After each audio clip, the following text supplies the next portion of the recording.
this was one of the most exciting races that I've seen. At the beginning, it felt like a Moto3, Moto2 type of race with everyone crashing in, trying to get into the first position.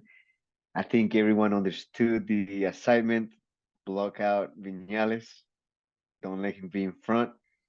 Batman struck back again. So, Yeah, what do you got to say on that? we talked about it last time. There's a lot of potential there. We just wanted to see it, and this time we got to see it. Obviously, this is his 10th win. He's not a stranger to the podium or to this top step of that podium.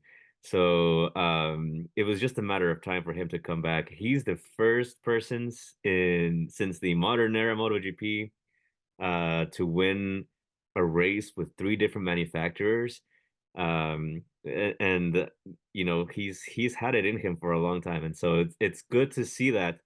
I think the biggest thing we have here is like you said, like it seemed like a Moto3 race, just how deep and how talented the riders are, and how good the bikes are. Usually, you have one or two teams at the most, but this time around, I mean, three different races, three different winners. Can't ask for a better start to a season than this one. So I doubted Vinales uh, could win this one. Um, I thought last week or last race that Portugal, he was it was one of those Brad Binder in the first race type of races where his bike, his momentum, the tires, and everything was just perfect for the race. Mhm. When he won the sprint on Saturday, I was a little surprised, and I was not expecting that, and I figured they would box him out from the start. I figured they knew his bike for that race was way ahead of everyone else's, and they were going to box him out, and they did. They left him way in the back, 11th place, if I'm not 11. mistaken. Hmm. And this is where I'm gonna go ahead and tip my hat to him. I was not expecting that comeback. He's always been a great rider. Like I'm not gonna take anything back from that, but not that type of aggressiveness. That comeback is amazing. I think we have a new contender for this year. He, if he keeps on riding this way, it's amazing. Like I said, I was not expecting it. I was very surprised with his comeback. Someone that might not be too happy with how the season is. The reigning champ from 2023 and 2022, first Italian to win with an Italian bike. Um, Killed it in the first race, and I mean, we're praising him. We're thinking this is the way to three-peat, and no one has three-peated since Marquez, so this is a big deal. And right now, I know it's early in the season, but he's not having a good start. Crashing out, not winning, any, any of the podium this weekend. I think that's a sad moment. What do you have to say about Pecco? I don't think it's a bad start. And like you said, it's still super early in the season. There's 21 races. We're only three in. If we think about any winning season, you have to factor in that you're going to crash out at some points. You have to factor in that sometimes your bike is just not the strongest at certain circuits. I think a first and a fifth it's a great start. I mean, he's still within striking distance. All he needs is, one more win and someone else to crash out, and he's already back in contention for the top spot. I don't see this as a bad start at all yet. I would get worried if he keeps doing this, if this is a consistent pattern. But as far as we've seen Pecco in the last, 3, 4 years, that's just not how he is. As long as he's scoring points, especially bigger points, fifth place and up, I think, again, like we've been saying before, you put yourself in the right situations at the right time, and the good things will happen. So I'm not worried about Pecco yet. I'm sure he would like the start of the season to be better, but I don't think he should change anything just yet. He's being aggressive when he needs to be. And yeah, I mean, the fact is that this year we have a long list of good riders and on good bikes, and all of them, every single person that's been on the top seven in the last three races needs to know that one, they are all contenders, and two, this it's not too early to start panicking. That's my take on that. I I would like to disagree a little bit on that point. I mean, I do understand that it's way too early in the season and anyone could win. Okay, so that's for sure his only comfort that he has. It's like, oh, it's way too early, and in a such unpredictable sport, he's definitely safe. I agree with that. But I think this year, out of all the years, is the one year where there is a lot of contenders. We just added Vinales to this list. I think we will hit with Acosta, but I think Acosta also has a chance if he keeps on running racing this way. So we see there's a list of a lot of contenders. So that's why I think this is a bad start for it because it's not a year where it's like, oh, I just had to beat Jorge Martin and Bezzecchi like last year. It's one where there's probably gonna be five people sticking to the end of this. Mhm. Let's talk about Bezzecchi. Okay, so he comes in 11th. He keeps on improving every race. We're seeing Mhm. him get better and better, more comfortable out there. What is your he scored 20 points this time, comes in 11th place. What is your take on Bezzecchi I this year? mean, it's what we wanted to see. We wanted to see improvement. And so yeah, so far, game plan is on. And again, just like I've been saying about, Pecco or really anyone else, including Marquez, um, plenty of season left. So as long as again, you put yourself in the right situations in the right time, good things will happen. I think we want to see that upward trend in going into the following races. Yes, for sure. Someone that had a fortunate crash but got up and was able to finish the race is Alex. He did not had a good weekend again. Mhm.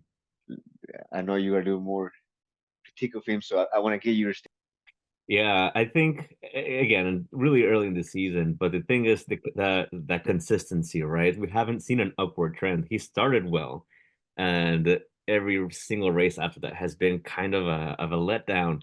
And we in these kind of sports, um, what really matters is a lot of how you perform is in your head.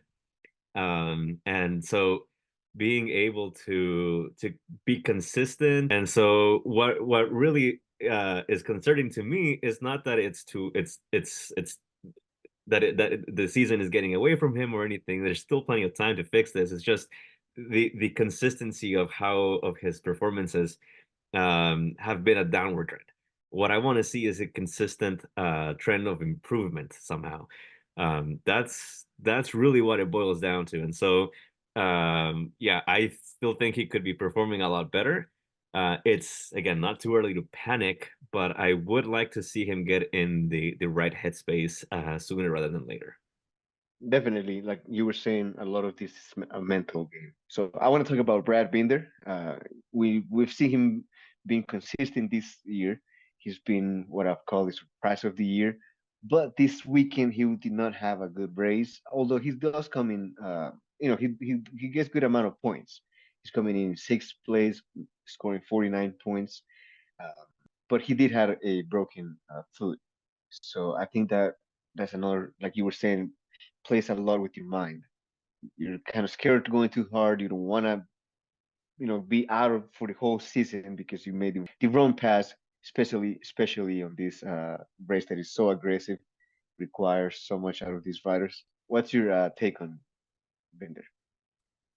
Yeah, I mean, again, just that mental state, right? Make sure that um he doesn't get into his own head with his injury. But I think just the way he's been performing this year, far outperforming any expectations we had of him. I think just knowing that he's got the ability to do that. And so that way, he can, when he comes back 100%, or even if he, when he rides injured, knowing that every single point he gets is will help him in the end. And I think that's the mentality he should take. Someone who's definitely not having a good year is probably gonna be Luca Marini. He crashed out on this one. He left a pretty good, solid team to become the face of Honda, and Honda has not been a good bike.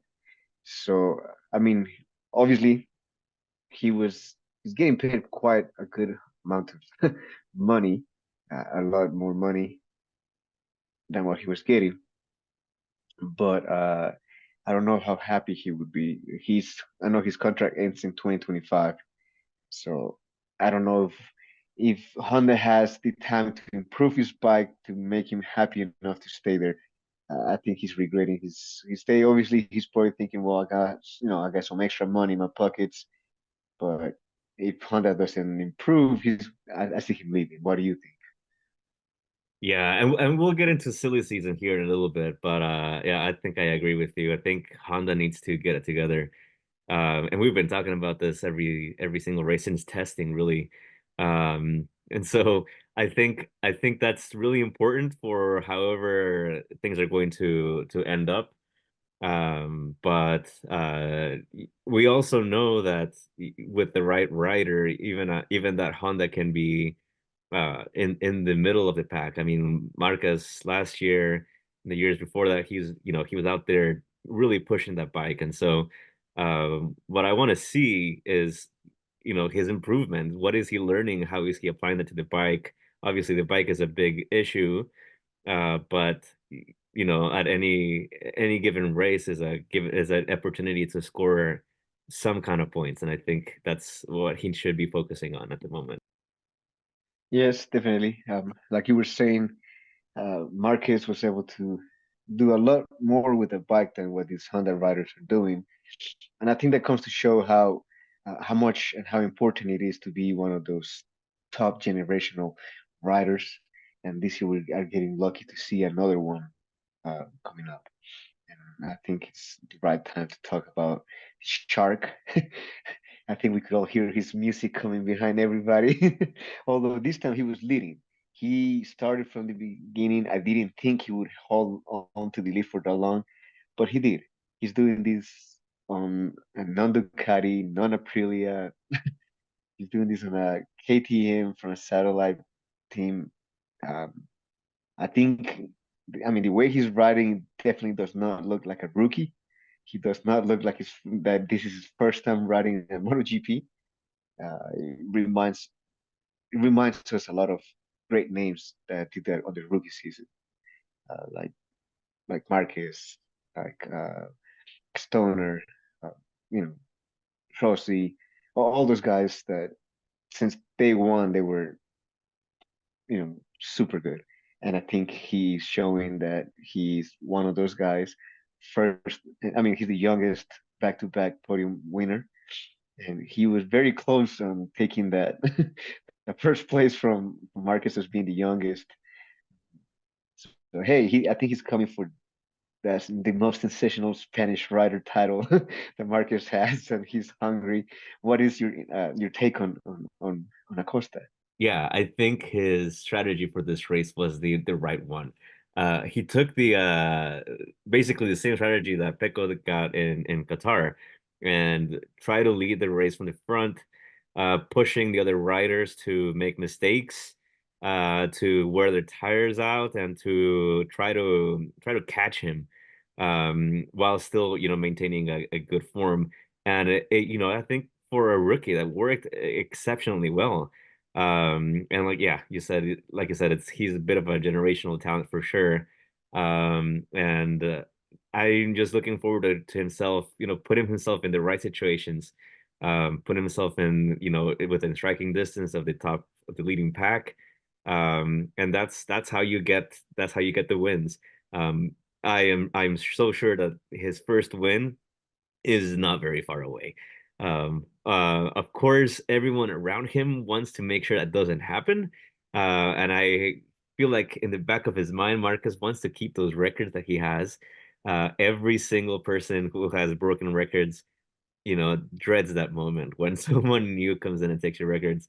And this time around, Marcus is here to see it happen, just like he did when Rossi when he started and Rossi was he was the one the golden boy, and all of a sudden not he's not anymore.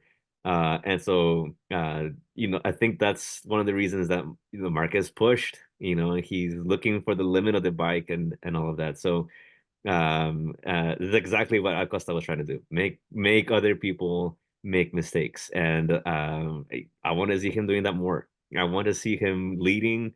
I want to see him pushing, even if it means that he might not win a couple of races. But again, like every single point adds up. And as long as other people around here are making mistakes, those points are going to add up. And I think that's what he needs to keep doing. He's clearly being consistent. Um, we're seeing him scoring points more consistent now. I think if he would have killed his tires in Qatar, he would be up there with Martin in consistency, scoring points in every single race. And I agree, he's coming for his win is coming up. I think we're very soon gonna see main teams trying to get him out of the satellite team. I know he's been with KTM for a while, so that helps him. That helps the Red Bull Gas team. But I think him and Martin are two riders that we are gonna see very soon in a main team and not a satellite team if they keep on riding this way. I mean, how far was the second KTM rider from him? How far was his teammate from him?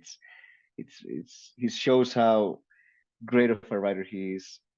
I'm excited to see him coming up, and I think I know it's early, but I think it's fair to ask the question: do you think he could win a championship, the whole championship? The way he's running, he keeps running this way. I don't think it's impossible. What do you think?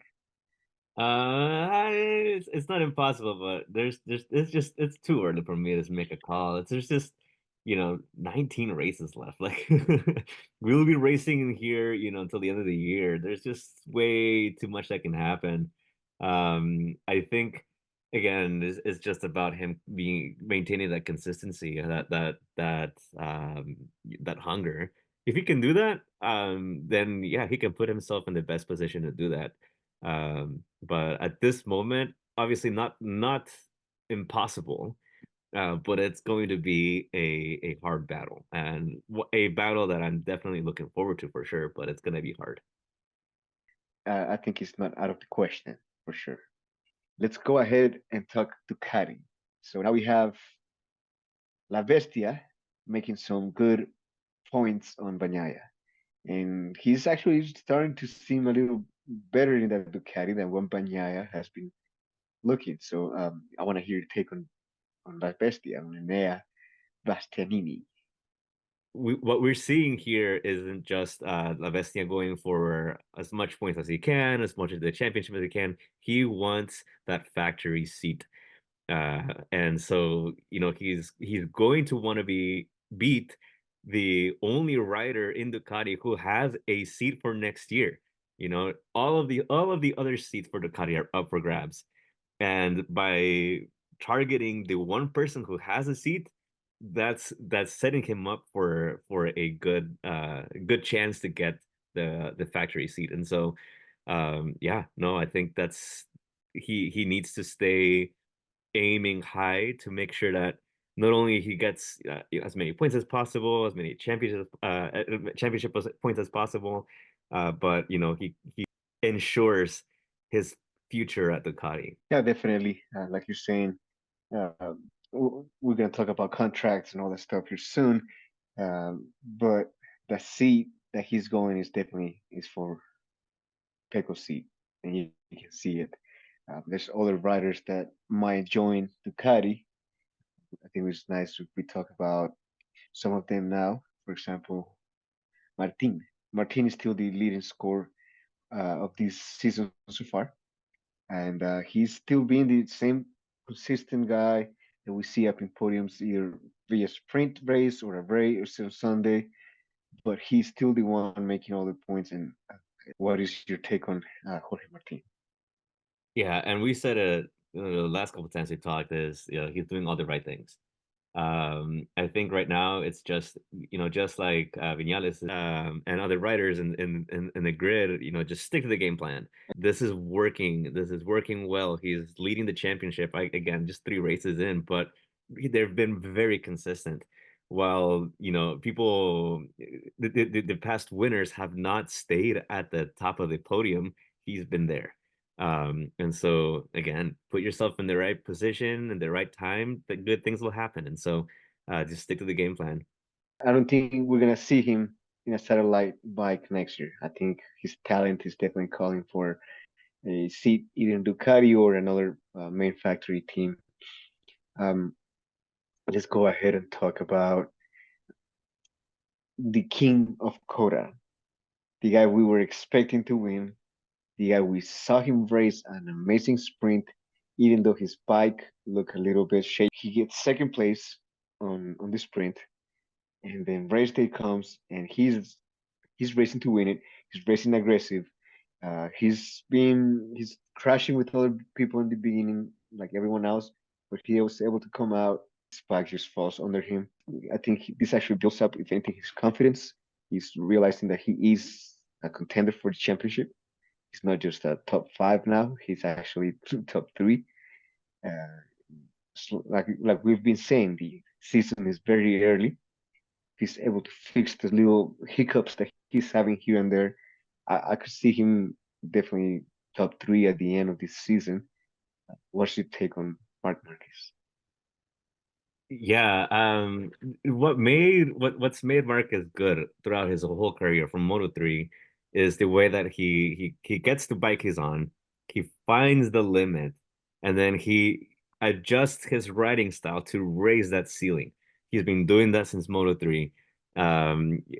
There's so many times where he started at the back of the pack and fought his way up to a win. He's always been That's why he's been an exciting rider. If we go back to his rookie season, we saw that he had that same style going into on a MotoGP bike. I mean, he was crashing into people. He still holds the record for the fastest accident, which messed up his eyesight. That all happened in his championship winning rookie season. And so what we're seeing here with his Ducati, what especially how shaky he was in during the sprint race, is him trying to find that limit that he has on that bike, switching how he rides to be able to raise that limit. And so while it didn't work out for him in the last couple of races.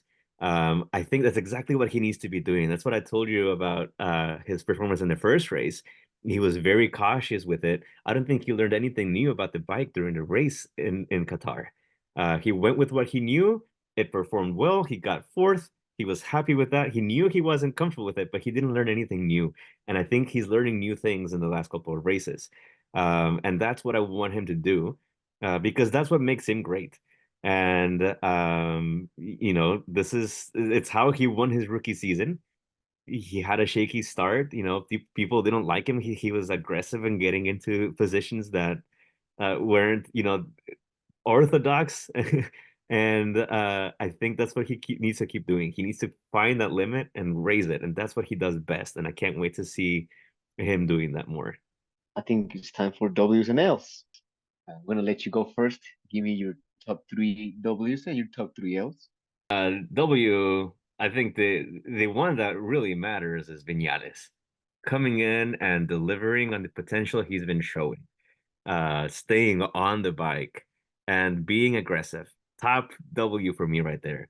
Acosta gets a win, and even though he didn't finish the race, I think Marquez gets a W because of what I said earlier. The way that he's attacking each race.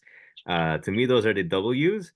L's, Honda again.